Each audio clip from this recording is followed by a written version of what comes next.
Hello students, मैं वीना गुप्ता।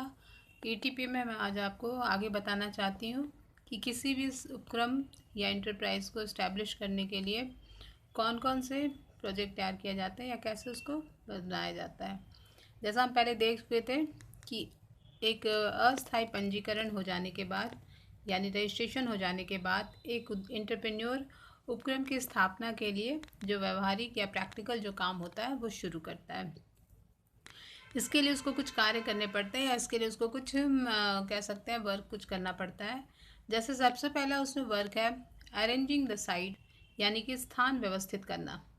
तो उपक्रम कहने का मतलब जब इंटरप्रेन्योर जो होता है वो इंटरप्राइजेस जिस स्थान पे लगाना चाहता है, स्थापित करना चाहता है, वहाँ वह सारी सुविधाओं को व्यवस्थित कर लेना उसको चाहिए या वो व्यवस्थित कर लेता है जो उपक्रम के लिए आवश्यक है।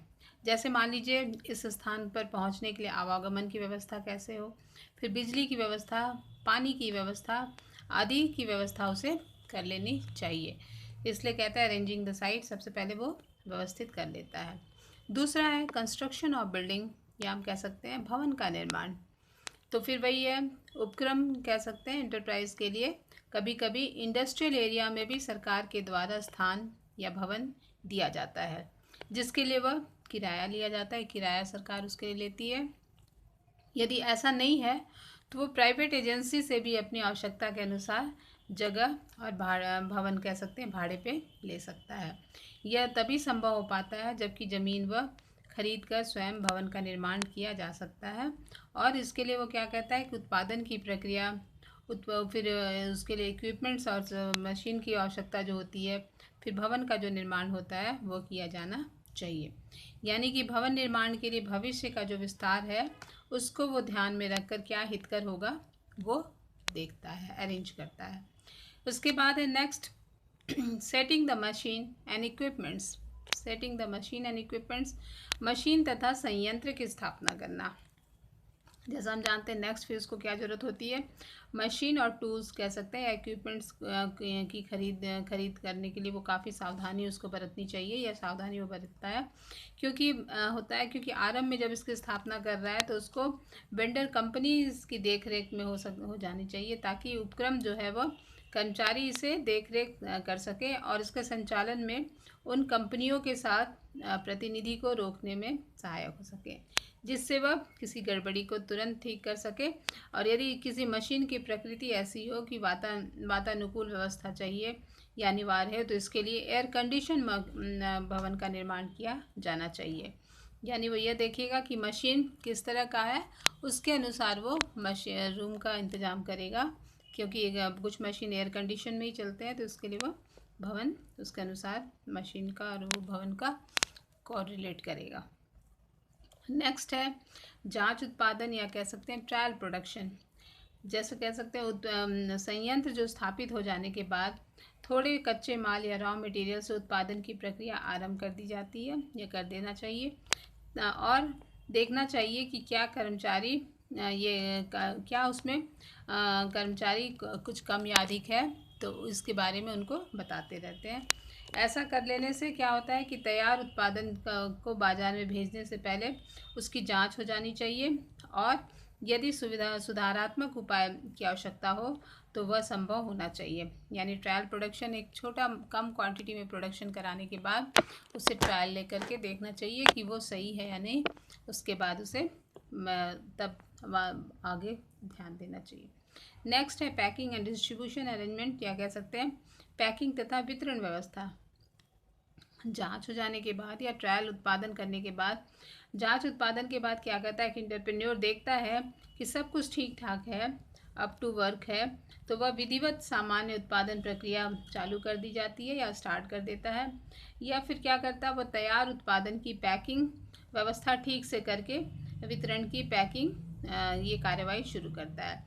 इसके लिए वह पहले यह सुनिश्चित करता है कि वह कौन सी मार्ग अपनाई जाए, क्योंकि साल में किसी भी थोक व्यापारी का हाथ जो होता है वो सौंपना पड़ता है। माल जो होता है वो किसी थोक व्यापारी को दिया जाता है और फिर वह देखने के बाद एजेंट को भी दिया जाता है, फिर है होलसेलर रिटेलर को देते हैं और यह फिर धीरे धीरे वो इस तरह से रास्ते से होते हुए वो कंज्यूमर तक पहुंचता है।